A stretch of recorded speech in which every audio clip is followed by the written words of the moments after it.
Hello everyone, welcome back to my channel. I'm here to do more missing women, children, and men cases.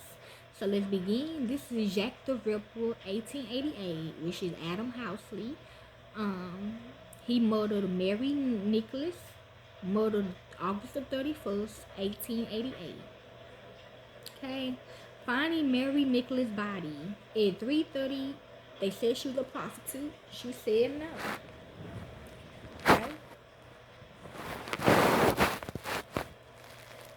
At 3:30 a.m. on August 31st, 1888, Charles Cross left his home in Dovetown Street, Belknap Green, and set off to walk to his place of work at Pickles near Liverpool Streets, where he was employed as a carman or delivery driver.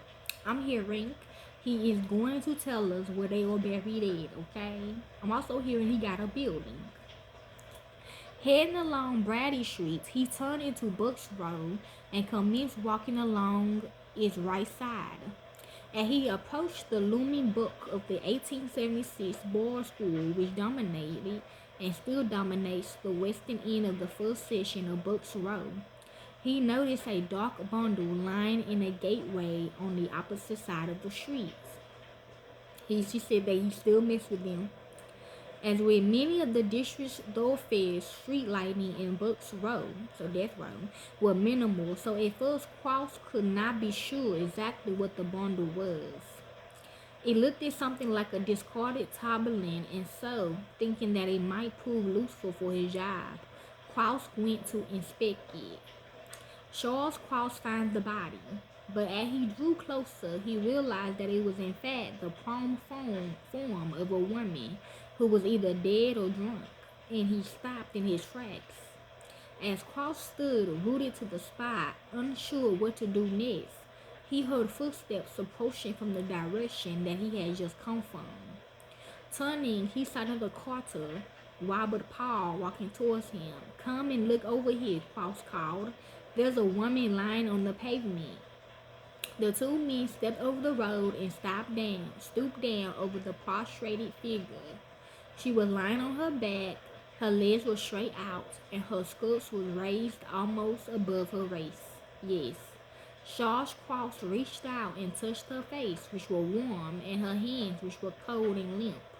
I believe she is dead, okay? The reason why her face was warm because he ejaculated and So yeah, that could, yeah. Was cold and limp. I see it all the time. "I believe she is dead," he observed. Robert Paul, meanwhile, placed his hand on the woman's chest and thought he felt a slight movement. "I think she's breathing, because, sperm is alive. Even though they say if it comes, but they say if it comes out, it's dead, you know what I'm saying? But it was in her mouth, and her mouth was closed, so it was still alive. Okay? And though she felt a slight movement, I think she's breathing," he said, "but very little if she is." Paul suggested that they sit the woman up, but Cross refused to touch her again. So deciding, perhaps somewhat costly, they were late for work and had done as much as they could, they put her skirts back down to her knees to cover her decency. Yes, even though it can show up in the computer that it's not like they actually killed that person, okay? They probably just trying to fix her up or something like that, though. But still, though, you ain't supposed to touch because that can mean contamination. And set off their respective places of employment, agreeing to tell the first policeman they encountered for their fine. But if it's like, sometimes people can't help it, I know I can't. Like if my family member or something, I'm gonna tell you, I'm gonna be so shocked. I'm gonna touch without thinking, But yes, but what neither man had noticed in the pitch darkness of Bucks Road was the woman's throat had been slashed so savagely that, according to some newspaper reports, her head had almost been severed from her body. The discovery made by Beats Officer Police Constable John Neal, who turned into Bucks Road and proceeded to walk past the border school shortly after Cross and Paul had left the scene. There was not a soul about, he later told the inquest into the woman's death. "I had been round here half an hour previously and saw no one then. I was on the right side when I noticed a figure lying in the street. It was dark at the time. I examined the body by the aid of my lamp and noticed blood oozing from a woman in the throat, from a wound in the throat. She was lying on her back with her clothes disarranged. Okay, I'm here. He got mama issues. I felt her arm. We were quite warm from the joints upwards. Her eyes was wide open. Her bunny was off and laying on her side. I done interview a lot of people like this. Like, for example, if they mama was a prostitute, they gonna think every woman's a fucking prostitute, even they not. So he probably went up to her, asked her. Maybe she was walking, okay? People assume women that walks is a prostitute. Maybe she was walking one night. Maybe she just got from work. You never know. Maybe she's taking her trash out, okay? And he asked her, and she said no. That's why he put her in a lying position, okay? Some people think like that, okay?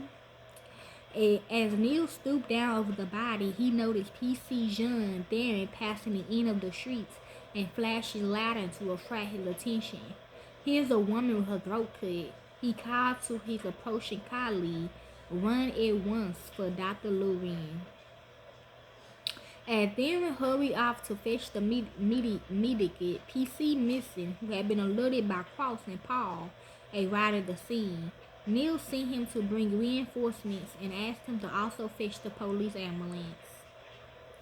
Doctor arrived at around 4 a.m. and carried out a cursory examination of the body. Knowing the severity of the wounds to the throat, he pronounced life extinct. On close examination, he also observed that the deceased's body and legs were still warm. Although her hands and wrists was quite cold. This led him to surmise that she could not have been dead for more than half an hour. In fact, this observation by the doctor suggests that the murderer may well have still been at the scene when Charles Cross came strolling along Brooks Road on his way to work. As Lorraine went about his grim businesses, news of the murder was beginning to filter through the immediate neighborhood. Okay. Yeah, so when he said like her body and legs were still warm, I mean he raped her, okay? Yeah, get that deep. Okay.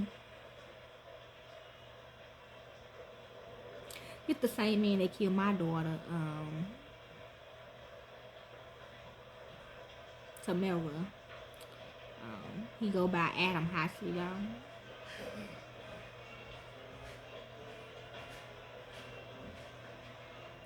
So that basically it. If I can help with this case, y'all can. I don't do it for the family of money. I do it because what I love to do. And to the real families of this victim, corporate America will set y'all up, okay? Now we'll put the picture in the description box.